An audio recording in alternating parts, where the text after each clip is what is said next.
नमस्कार मित्रांनो, तुमचं स्वागत आहे का आपल्या नवीन युट्यूब ब्लॉगमध्ये. तर जसं का तुम्ही टायटलमध्ये बघितलं मित्रांनो, आजच्या ब्लॉगमध्ये मी तुमचे काही प्रश्न घेणार आहे आणि मी माझी एक बेसिक ओळख सांगणार आहे की मी कुठला आहे, मी US मध्ये कसा आलो, मी अमेरिकेत कोणता जॉब करतो, माझं शिक्षण काय झालंय. तर खूप सारे तुमचे कॉमेंट बॉक्समध्ये मित्रांनो प्रश्न येतात, तर त्यासाठी तुमचं खरंच मनापासून धन्यवाद. चला आजच्या ब्लॉगला सुरुवात करूया. आणि जर तुम्ही आतापर्यंत चॅनल सबस्क्राईब केलं नसेल मित्रांनो, तर नक्की एक सबस्क्राईबचं बटन नक्की दाबा, सो दॅट आपला परिवार असाच अजून मोठा होईल. तर चला सुरू करूया आजच्या ब्लॉगला. तर काही प्रश्न मी सिलेक्ट केले आपल्या ऑडियन्सचे, आपल्या प्रेक्षकांचे, आणि ते प्रश्न घेऊन मी त्याचं उत्तर देईल, एक्झॅक्टली माझी ओळख सांगेल. तर पहिला प्रश्न असा आहे मित्रांनो की मी मूळचा कुठला आहे, माझं गाव कोणतं आहे. तर मित्रांनो, माझं नाव आहे निखिल सांगळे. मी मूळचा आहे महाराष्ट्रातला, नाशिक जिल्ह्यातला. तर माझं बालपण आणि सर्व माझं नाशिकलाच झालंय. आणि मी नाशिकला माझं प्राथमिक शिक्षण आणि माध्यमिक शिक्षण पेठे विद्यालयात झालंय. जे पण कोणी नाशिकचे असेल त्यांना माहीत असेल, पेठे हायस्कूल ही खूप मस्त शाळा आहे, खूप जुनी शाळा आहे. आय थिंक 1916ची शाळा आहे पेठे विद्यालय म्हणून. तर तिथे माझं शिक्षण झालं आणि त्यानंतर मी माझं 11वी-12वी KTHM आणि VN नाईक कॉलेजमधून केलेलं. त्यानंतर मित्रांनो 4 वर्ष माझे मी इंजिनिअरिंग केली मेकॅनिकल फील्डमध्ये, भुजबळ नॉलेज सिटीमधून. आणि माझा ऍक्च्युली अमेरिकेत यायचा काहीच प्लॅन नव्हता. मी लास्ट इयरला जेव्हा होतो तेव्हा मी MBAची एक्झाम दिली होती, CET म्हणून. आणि त्याच्यामध्ये पण मला एवढे चांगले मार्क नाही पडले जेवढे मला JBE नंतर जे पण टॉपचे कॉलेज होते, IIM, तर मी ते टार्गेट करत होतो, पण त्याच्यात मला जास्त चांगले मार्क नाही पडले. आणि ऑन द सेम साइड मी त्यानंतर मग MPSC द्यायचा ट्राय करत होतो. RTOची जी एक्झाम होती मेकॅनिकल इंजिनिअरिंगसाठी, तर मी ती दिली. पण ती माझी 2 मार्कांमुळे माझी प्री एक्झाम हुकली होती आणि त्यामुळे मग मी खूप जास्त नर्वस झालो होतो, खूप डिमोटिवेट झालो होतो. एक्झॅक्टली दोघी एक्झाममध्ये काहीच झालं नाही. तर मला ऍक्च्युली मम्मीनी मोटिवेट केलं की तू म्हणजे जर तुझं गणित पण एवढं पक्क झालंय, तुला सायन्स पण तुझं इंजिनिअरिंग फील्ड एवढं स्ट्रॉंग आहे आता, तर तू MS ट्राय करू शकतो. तर मी ती गोष्ट ऍक्च्युली सिरियसली घेतली. मला पण मी काही मित्रांशी बोललो अमेरिकेतल्या, त्यांचं गायडन्स घेतलं. तर मला ही गोष्ट रिअलाइज झाली की अमेरिकेत खूप चांगल्या संधी आहे नोकरीच्या. आणि जे पण माझं स्किल आहे, जे मला मास्टर्स हायर एज्युकेशन करायचं आहे, ते मी करू शकतो चांगलं. आणि माझं 100% मी देऊ शकतो त्या फील्डमध्ये. सो मी असंच, मला मम्मीने मोटिवेट केलं. नंतर 2-4 मित्रांचा मी सल्ला घेतला. तर म्हटलं असंच देऊन बघू एक्झाम. GRE नावाची एक्झाम असते. तर ज्यांना पण अमेरिकेत यायचं असेल त्यांच्यासाठी सांगतो की GRE आणि TOEFL ह्या 2 एक्झाम असतात अमेरिकेत. ज्यांना पण उच्च शिक्षण घ्यायचं असेल, मास्टर्स करायचं असेल, तर मी GRE दिली. आणि GRE मध्ये मला 291 माझा स्कोअर होता, 350 आउट ऑफ. आणि तो एवढा पण चांगला नव्हता, पण 2 सब्जेक्ट असतात, एक इंग्लिश आणि एक मॅथ्स. तर मॅथ्समध्ये मला खूप चांगले मार्क होते आणि त्याच्यामुळे माझे चान्सेस चांगले होते की माझा नंबर लागला असता. तरी मी अप्लाय नाही केलं, तर मी GRE देऊन ठेवली. त्यानंतर मी TOEFL दिली. तर TOEFL म्हणजे की इंग्लिश तुमचं टेस्ट करतात, ते तुम्हाला इंग्लिश किती चांगलं बोलता येतं. तर TOEFL एक्झाममध्ये मी पहिल्यांदाच फेल झालो. मला एकदम कमी मार्क पडले. आणि मग त्यानंतर मी खूप खचून गेलेलो की अमेरिकेला यायचं काय आपल्या आपल्या बसची बात नाही आहे, आवाक्या बाहेरची गोष्ट आहे. आपल्याला धड इंग्लिश पण चांगलं बोलता येत नाही, तर अमेरिकेला जायची दूरच गोष्ट. तर मी घरी सांगून दिलं की माझ्याकडून काय होणार नाही म्हटलं. तर पण ते मनात एक राहतं ना की माझं नेचर असं आहे, माझा स्वभाव असं आहे, एखादी गोष्ट जर मी फेल झालो नाही तर काही झालं तर मला असं ते सेल्फ याच्यावर येऊन जातं. इगोवर नाही म्हणता येणार, बट एक असं येतं की माझ्याकडून का नाही होऊ शकत. तर मी घरी सांगितलं की मी आता जॉब सर्च करतो म्हटलं. तर तुम्ही तो विषय सोडून द्या म्हटलं अमेरिकेचा. पण तरी बॅक ऑफ द माइंड चालू होतं की आपण देऊ शकतो, आपल्यात ते कॅलिबर आहे. तर मी IELTS नावाची एक्झामची प्रिपरेशन केली. तर अमेरिकेत एक तर तुम्ही TOEFL देऊ शकता, नाही तर IELTS देऊ शकता. दोघांमधली एक एक्झाम कोणते पण चालते. आणि GRE. तर मी IELTSची प्रिपरेशन स्टार्ट केली. मी घरी न सांगता लायब्ररीमध्ये अभ्यास करायचो, कारण मला असं वाटायचं की घरच्यांना जर सांगून केलं तर ते उगाच प्रेशर येतं की घरचे तुमच्यावर अपेक्षा, म्हणजे त्यांना मनात एक वाटतं की हा जाणार आहे.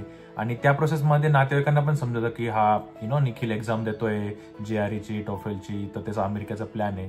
तर ते प्रेशर वेगळं येतं मुलांवर की अजून तर काही झालं नाही धड, पण लोकांच्या समाजाचं एवढं प्रेशर असतं की हा अमेरिकेला जाणार आहे. मग खूप सारे लोक टॉन्ट पण मारतात तुम्हाला की कुठे एवढा मोठा आला अमेरिकेला जायला, तुझं तेवढं आहे का, तुला तेवढं डोकं आहे का. तर मला पण खूप सारे टॉन्ट बसले होते, पण त्यामुळे मी कोणाला सांगितलंच नाही. आणि मी माझे प्रयत्न आणि कष्ट करत गेलो. आणि टचवूड मला माझी IELTS एक्झाम पण मी पास झालो. गुजरातला नवसारीला मी माझी IELTS एक्झाम दिली आणि फर्स्ट अटेम्प्टमध्येच मी ती क्लिअर केली. तर आता माझ्याकडे GREचा स्कोअर पण होता आणि IELTSचा स्कोअर पण होता. मग त्या बेसवर मी अमेरिकेत 8 कॉलेजेसला अप्लाय केलेलं, ज्याच्यामध्ये भरपूर सारे कॉलेज होते. Wright state university, Oakland, university of Texas Arlington. तर मी आय थिंक डिसेंबर 2017ला सर्व ॲप्लिकेशन कंप्लीट केले आणि त्यानंतर मी पुण्याला जॉब करायला आलो 3 महिने कोथरूडला. तर कोथरूडला मी 3 महिने ॲज अ मेकॅनिकल इंजिनिअरिंग म्हणून जॉब केला आणि तिथे एक गोष्ट मला समजली की खूप जास्त हार्डवर्क आहे ॲज अ मेकॅनिकल इंजिनियर. आणि त्यामध्ये पण इंडियात जर तुम्ही जॉब करशाल ॲज अ फ्रेशर तर तुमच्या कामाच्या मानाने तुम्हाला सॅलरी खूप जास्त कमी भेटते. तर तेव्हा माझ्या डोक्यात पक्क बसलं होतं की मला मास्टर्स करायचं आहे, माझं उच्च शिक्षण मला घ्यायचंच आहे. देवाच्या कृपेने माझा नंबर पण लागला. मला ऑलमोस्ट 8 आउट ऑफ 4 कॉलेजमधून माझं ॲडमिट आलेलं आणि त्यामध्ये मी युनिव्हर्सिटी ऑफ टेक्सास आर्लिंग्टन हे कॉलेज सिलेक्ट केलं. तर UTI म्हणजे मी तुम्हाला एक थोडक्यात माहिती देतो माझ्या कॉलेजची. तर माझं कॉलेज अमेरिकेमध्ये टेक्सासमध्ये होतं, आर्लिंग्टन नावाच्या शहरामध्ये. आणि एक प्राऊडची गोष्ट अशी की माझ्या कॉलेजमधून जिथून मी मास्टर्स केलं तिथून कल्पना चावला पण शिकली होती. तिने मास्टर्स केलं होतं एरोस्पेस इंजिनिअरिंगमधून. तर त्यामुळे आमचं कॉलेज खूप जास्त फेमस होतं. आणि मी ज्या ब्रँचमधून केलं माझं मास्टर्स इंडस्ट्रियल इंजिनिअरिंगमधून, तर ते US मधल्या टॉप 50 कॉलेजमध्ये येतं. त्यामुळे त्याची फी थोडी जास्त होती, पण हा कॉलेजचा रेकॉर्ड बघून मी ते कॉलेज सिलेक्ट केलं आणि 2 वर्ष माझं मी मास्टर्स 2020ला मी ग्रॅज्युएट झालो ॲज अ इंडस्ट्रियल इंजिनिअरिंगमधून. पुढच्या प्रश्नाला कंटिन्यू करतो. तर मी नेमकं जॉब काय करतो अमेरिकेत. तर मित्रांनो, माझं ग्रॅज्युएशन झाल्यानंतर मी ॲज अ इंडस्ट्रियल इंजिनिअरिंग म्हणून जॉबला लागलो. टेक्सासमध्येच मी 2 वर्ष जॉब केला. त्यानंतर मी कॅलिफोर्नियाला 2 वर्ष जॉब केला आणि आता मी आयोवा नावाच्या राज्यामध्ये राहतो की जे आहे नॉर्थ अमेरिकेमध्ये. शिकागो पासून 4 तासाच्या अंतरावर हे राज्य पडतं. आणि मी जॉन डियर नावाच्या ट्रॅक्टर मॅन्युफॅक्चरिंगमध्ये काम करतो ॲज अ डिझाईन इंजिनियर म्हणून. तर जे पण ट्रॅक्टरचे जे पार्ट्स असतात, नंतर जे लेआउट असतं ते मी डिझाईन करतो. आणि खूप साऱ्या लोकांना प्रश्न पडतो की मी यूट्यूब करतोय तर मी फक्त यूट्यूबच करतो का. तर तसं नाही मित्रांनो, मी माझा जॉब पण करतो आणि जॉबसोबत यूट्यूब पण बॅलन्स करतो.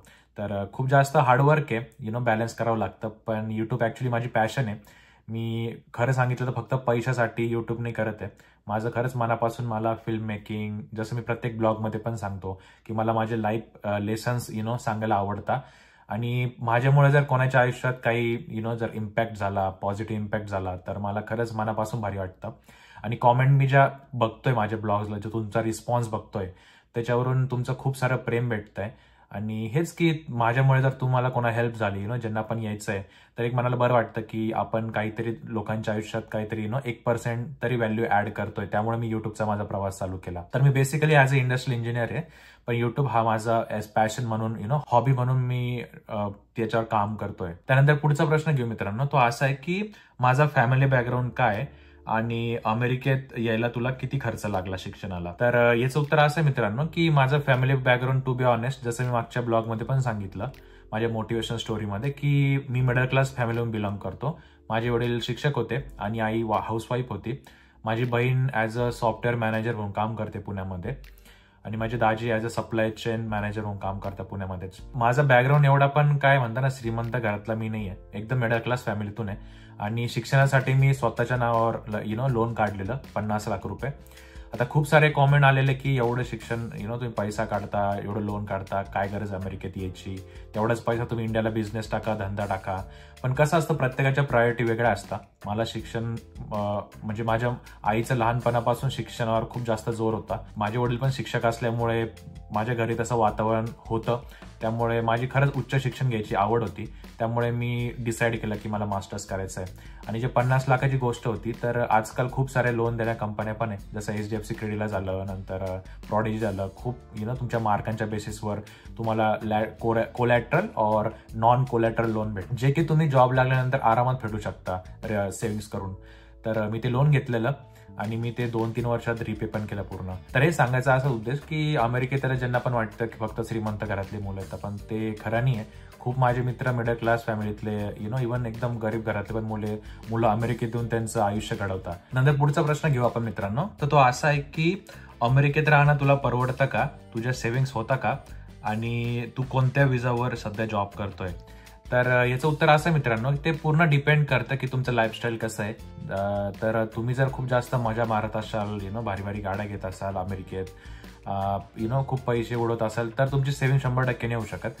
पण तुम्ही जर काटकसरीत राहिला, जिथे लागतं तिथेच पैसे खर्च केले, तर इथे पगार बऱ्यापैकी चांगला भेटतो. जसं की मी तुम्हाला बोललेलो, 3 ते 4 लाखादरम्यान तुम्हाला महिन्याला इथे पगार भेटू शकतो ॲज अ मेकॅनिकल इंजिनियर म्हणून.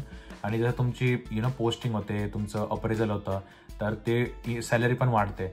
पण त्यामानाने ते अमेरिकेत खर्च पण आहे. खूप सारे जण पण म्हणतात तुम्हाला की अमेरिकेत खर्च खूप आहे, तर ती गोष्ट खरी आहे. इथे खर्च पण आहे, पण तुम्ही जर प्रॉपर मनी मॅनेजमेंट केलं, प्लॅनिंग केलं, तर 100% ते सेव्हिंग्स पण होता. आणि पुढची गोष्ट अशी की मी कोणत्या विजावर आहे, तर मित्रांनो मी इथे वर्क विजावर आहे सध्या. मी जेव्हा आलो तेव्हा मी F1 विजावर आलो होतो, त्यानंतर मला वर्क विजा भेटला, तर सध्या तर मी वर्क विजावर आहे. तर मित्रांनो पुढचा प्रश्न असा आहे की तुझं लग्न झालंय का? आणि तिथंच ऍड असं केलंय त्यांनी पुढे की तिथेच अमेरिकन कोणीतरी गोरी पोरगी पटवून घे. त्याच्यावर माझं उत्तर असं मित्रांनो, तर माझं लग्न नाही झालं अजून, मी सिंगल आहे आणि सध्या शोधतोय. तर होपफुली जर झालंच तर तुमच्यापर्यंत न्यूज नक्की येईल आणि लग्नाला पण मी नक्की बोलेल तुम्हाला. ऍक्च्युली खूप फनी प्रश्न होता, मला खूप हसवलं होतं. आणि ज्यांना पण असं वाटतं मित्रांनो की अमेरिकेत येऊन तुम्ही मुली पटवता, नंतर गोरी पोरगी पटवू शकता, तर ज्याचा त्याचा तो वैयक्तिक प्रश्न आहे, तर त्याच्यावर मी काही बोलू नाही शकणार. असे माझे खूप मित्र आहे की त्यांनी अमेरिकन मुलींशी लग्न पण केले. तर प्रेमाला काही परिभाषा नसते मित्रांनो, जे त्यांना वाटलं त्यांनी केलं. आता माझा वैयक्तिक प्रश्न आहे की काय डिसिजन मी घेतला पाहिजे, पण बघू, जर काय असेल तर तुम्हाला नक्की मी कळवेल. तर पुढचा प्रश्न मित्रांनो की तू भारतात कधी येतो, तर याच्यावर माझं उत्तर असं आहे की मी ट्राय करतो वर्षातून एकदा यायला. आल्यानंतर मी नाशिक, पुणे तिथे फिरत असतो. माझे मित्र पण, फॅमिली, त्यांना सर्व भेटण्यातच माझा टाइम चालला जातो. आणि सर्वात मेन म्हणजे वातावरण सूट व्हायलाच 1 आठवडा चालला. मागच्या वेळेस जेव्हा आलो तुम्हाला आठवतं की 1 आठवडा तर मी आजारीच पडून गेलो होतो, कारण इथे जो एअर क्वालिटी असते एअर इंडेक्स असतो तो खूप जास्त कमी असतो. आणि आपल्या इंडियामध्ये एअर क्वालिटी इंडेक्स एवढा जास्त असतो, त्याच्यामुळे व्हायरल इन्फेक्शन आजारी पडायचं लगेच, म्हणजे मला लगेच आजारी पडून जातो. तर तेच वर्षातून एकदा मी येतो. आणि नेक्स्ट टाइम आल्यानंतर माझा प्लॅन आहे की आपण मीटअप पण ठेवू. ज्यांचे पण मुलांना US ला यायचं आहे, ज्यांना गायडन्स हवं आहे, और ज्यांना प्रेमाने माझ्याशी भेटायचं आहे, तर माझा प्लॅन चालू आहे मीटअप ठेवायचा. तर मला तुम्ही कॉमेंट सेक्शनमध्ये नक्की सांगा की इन केस जर मी नेक्स्ट टाइम इंडियामध्ये आलो तर नाशिकला, पुण्याला तुम्हाला मीटअप ठेवायला आवडेल का? नंतर पुढचा प्रश्न मित्रांनो असा आहे की अमेरिकेत यायला कोणता विजा लागतो आणि त्याची प्रोसेस काय आहे. तर याच्यावर ऍक्च्युली मी सेपरेट ब्लॉग बनवणार आहे मित्रांनो. पण आता एक तुम्हाला बेसिक आयडिया देतो की अमेरिकेत यायला तुम्हाला कोणते कोणते विजा युजफुल ठरू शकतात. तर सर्वात जो मोस्ट इम्पॉर्टंट विजा आहे, जे पण आपले स्टुडंट असतील, इंजिनिअरिंग झालेले, ज्यांना शिकायला यायचं असेल मास्टर्सला, तर त्यांच्यासाठी F1 विजा भेटतो मित्रांनो, ऍज अ स्टुडंट विजा. त्या बेसवर, म्हणजे त्या विजावर मी पण आलो होतो F1 विजावर. आणि तुम्ही 2 वर्ष मास्टर्स करून तुम्हाला मग नंतर OPT भेटतो, OPT कार्ड भेटतो, वर्क विजा भेटतो त्यानंतर. सो तो एक मार्ग आहे अमेरिकेत यायचा. नंतर दुसरा मार्ग असा आहे मित्रांनो की H1B विजा असतो. तर जे पण कॅपजेमिनी झालं, नंतर ॲसेंचर झालं, TCS झालं, ज्या मोठ्या मोठ्या IT कंपन्या असतात, तर त्यांचे जे ऑफिसेस असतात मित्रांनो ते अमेरिकेत असतात. तर त्यांना प्रोजेक्टच्या मार्फत पण पाठवू शकता. त्याच्यासाठी वर्षातून एकदा लॉटरी असते. त्यांचे जे इंडियाचे ऑफिस असतात, तर त्यांच्या मॅनेजर लोकांना H1B लॉटरीमध्ये त्यांचं नाव टाकावं लागतं. आणि जर त्यांचं नाव पिक झालं, की जे नशिबाने असतं, ते तुमच्या हातात काहीच नसतं, तर त्यात जर त्यांचा नंबर लागला तर ते प्रोजेक्ट मार्फत इथे येऊ शकतात. जसं की मी माझ्या जॉन डियर कंपनीमध्ये पण खूप सारे H1B विजावर माझे मित्र अमेरिकेत कामासाठी येतात. तर तो एक मार्ग आहे. नंतर L1 विजा म्हणून पण एक कॉन्सेप्ट असते की जे इंडियात काम करताय सेम मोठ्या मोठ्या कंपन्यांमध्ये, तर त्यांना मंथली बेसवर ते अमेरिकेत व्हिजिटसाठी पाठवू शकता, 2 महिने 3 महिने. पण त्या विजावर तुम्ही लॉंग टर्म नेट थांबू शकत. ते सगळं डिपेंड असेल की तुमचा प्रोजेक्ट किती वर्षाचा आहे, किती महिन्याचा आहे. पण L1 विजावर मोस्टली 4 महिने, 5 महिने, 1 वर्ष, त्यापेक्षा जास्त तुम्ही नाही थांबू शकत L1 विजावर. त्यानंतर पुढचा विजा आहे तो म्हणजे टुरिस्ट विजा. आता समजा तुम्ही स्टुडंट म्हणून पण नसाल, नंतर तुमच्याकडे जॉब पण नसेल, पण तरी तुम्हाला अमेरिकेला यायचं फिरायला, तर त्या केसमध्ये तुम्हाला B1 B2 विजा, तुमच्यासाठी B1 B2 विजा चांगला आहे. तर तो विजा अप्लाय करायला तुम्हाला वेबसाईटवर जायचं, अप्लाय करायचं, काहीतरी 15,000 फी असते. आणि तो विजा तुम्हाला मग 10 वर्षासाठी भेटतो. आणि एकदा तुम्ही जर अमेरिकेत आले त्या विजावर, तर तुम्ही 6 महिन्याच्या वर थांबू नाही शकत. म्हणजे तुम्ही 6 महिन्यात तुम्हाला अमेरिका फिरायची आणि तुम्ही परत रिटर्न जावं लागतं. तुम्ही परत पण येऊ शकता, 10 वेळेस, किती पण वेळेस येऊ शकता, पण मॅक्झिमम जी लेंथ असते थांबायची, स्टे करायची अमेरिकेत, ती असते 6 महिने. तर तो विजा तुम्हाला खूप चांगला आहे ज्यांना पण अमेरिका फिरायची इच्छा आहे. तर B1 B2 विजा तुम्ही सर्च करा गुगलवर, त्याबद्दल तुम्हाला डिटेल माहिती पण भेटेल. नंतर पुढचा विजा आहे मित्रांनो, तो म्हणजे H4. समजा जे पण अमेरिकेत काम करताय, जसं मी झालं नाही तर कोणी पण, आणि त्यांचं लग्न झालं समजा, तर त्यांची जी वाईफ असते ती H4 विजावर येऊ शकते. त्याला डिपेंडंट विजा म्हणतात. आणि त्या विजामध्ये तुम्ही येऊ शकता. तुम्हाला अप्लाय करावं लागतं की माझी बायको और माझे हस्बंड इथे इथे काम करतात, त्या बेसवर तुम्हाला तो विजा भेटतो H4चा. त्या व्यतिरिक्त काही स्पेशल विजा पण असतात. समजा तुम्ही खूप मोठे रिसर्च सायंटिस्ट असाल नाही तर काही पण असाल, तर अमेरिका गव्हर्नमेंट तुम्हाला विजा देऊ शकते स्पेशल केसमध्ये, की की ह्या केसमध्ये तुम्ही अमेरिकेत शिफ्ट होऊ शकता कामानिमित्त. तर तो पण एक विजा असतो. बाकीचे विजा तर एवढेच मला आयडिया आहे, त्यामुळे मी एवढंच तुम्हाला सांगू शकतो. तर पुढचा प्रश्न असा आहे मित्रांनो, की अमेरिकेत तुला करमतं का आणि कोणते कोणते चॅलेंजेस फेस करावं लागतं. माझ्या मुलाला पण मला अमेरिकेत पाठवायचं आहे. तर याच्यावर ऍक्च्युली मी सेपरेट ब्लॉग पण बनवला होता, ज्याचं तुमचं खूप जास्त मला प्रेम भेटलं. ऑलमोस्ट 2 लाख त्या व्हिडिओला व्ह्यू आले. तुम्ही जर तो बघितला नसेल तर नक्की बघा, मी त्यावरती लिंक देतो, की अमेरिकेत येऊन मी फसलो का. तर त्याच्यामध्ये मी डिटेल सांगितलंय की एक्झॅक्टली अमेरिकेत तुम्ही येऊन खरंच फसता का, तुम्हाला चांगले फळं पण इथे खायला भेटतात. तर ते सर्व डिपेंड करतं. इथे कष्ट पण आहे, आणि कष्ट तर सर्वीकडे जगात तुम्ही कोणत्या पण कानाकोपऱ्यात जा, कष्टाला पर्याय नाही. पण मला पर्सनली असं वाटतं, जर तुम्ही ऍज अ स्टुडंट म्हणून येत असाल तर भारतामध्ये मला असं वाटतं जे स्टुडंट लोक असतात त्यांचं एकदम आरामात चालतं, ठीक आहे. तर अमेरिकेतून तुम्हाला तो एवढा मोठा ट्रान्झिशन बघायला भेटतो. त्यामुळे स्टार्टिंगला तुम्ही थोडे कावरे बावरे होता की एवढा पण म्हणजे अमेरिका एकदम हाईफ आहे इंडियामध्ये, की बापरे अमेरिकेला असं तसं. पण इथून ऍक्च्युअल रियालिटी कळते की आपण किती पाण्यामध्ये. तर मी म्हणेल की चांगला डिसिजन पण आहे अमेरिकेला यायचा. खूप चांगली तुम्हाला सॅलरी भेटू शकते, लाईफस्टाईल चांगली भेटू शकते, इथलं वातावरण चांगलं आहे, रूल्स खूप चांगले आहे, तुम्हाला नवीन इथली अमेरिकेची संस्कृती तुम्हाला जाणायला भेटते. तर चांगलं पण आहे, प्रोज पण आहे. आणि कॉन्स असे की तुम्ही होमसिक असता, इथलं वातावरण खूप जास्त थंड आहे, डिपेंड करतं कोणत्या स्टेटमध्ये. नंतर एकटेपणा खूप आहे, तर खूप सारे ह्या गोष्टींमध्ये पण जावं लागतं. पण मी अल्टिमेट असं सांगेल की सर्वांची एक डेस्टिनी असते, आणि जे नशिबात झालं ते तर घडतंच. त्याच्यावर माझा पण खूप जास्त विश्वास आहे. तर बघा तुम्हाला काय वाटतं, डिसिजन घ्या. मी हे पण नाही म्हणणार की तुम्ही याच आणि नका येऊ, तो सर्व तुमचा इंडिव्हिज्युअल निर्णय असेल. तर तुम्ही नीट प्रॉपर रिसर्च करून मगच कोणता पण डिसिजन घ्या, हेच मी तुम्हाला सांगेल. पुढचा प्रश्न असा आहे मित्र, की अमेरिकेत येऊन तुला कसा अनुभव आला. अमेरिकन लोक भारतीयांना वेगळं टाकायचा प्रयत्न करता का. तर याच्यावर माझं उत्तर असं आहे मित्र, ते डिपेंड करतं तुम्ही कोणत्या राज्यात आहे. इथे 90% मॅक्झिमम सर्वांना इक्वल दर्जा देता. कारण अमेरिका हा देशच इमिग्रंट्समुळे बनला आहे. जे पण युरोपमधले लोक झालं, फ्रान्स, इटली, जर्मनी, तर 100 वर्ष 200 वर्ष अगोदर हे लोक इथे स्थलांतरित झाले आणि हा देश बनला. त्यामुळे असं इथे अजिबात नाही की तुम्ही दुसऱ्या देशातून आला त्यामुळे तुम्हाला असं पॉइंट आउट करतील नाही तर साइड आउट करतील, असं इथे अजिबात नाहीये. मला तरी असा अनुभव आलाय. पण काही ठिकाणी असे पण अनुभव येतात की थोडं वर्णद्वेष त्या टाईपमध्ये थोडा अनुभव येतो लोकांना. पण ते सोली डिपेंड करतं, जेवढ्या व्यक्ती तेवढ्या प्रकृती असतात. त्यामुळे मी तर असं सांगेल की मला तर असं पर्सनली काय अनुभव नाही आला. प्रत्येक इथे उलट चांगला तुम्हाला दर्जा देता, नाही का, मान सन्मान, एवढी जास्त केअर करता.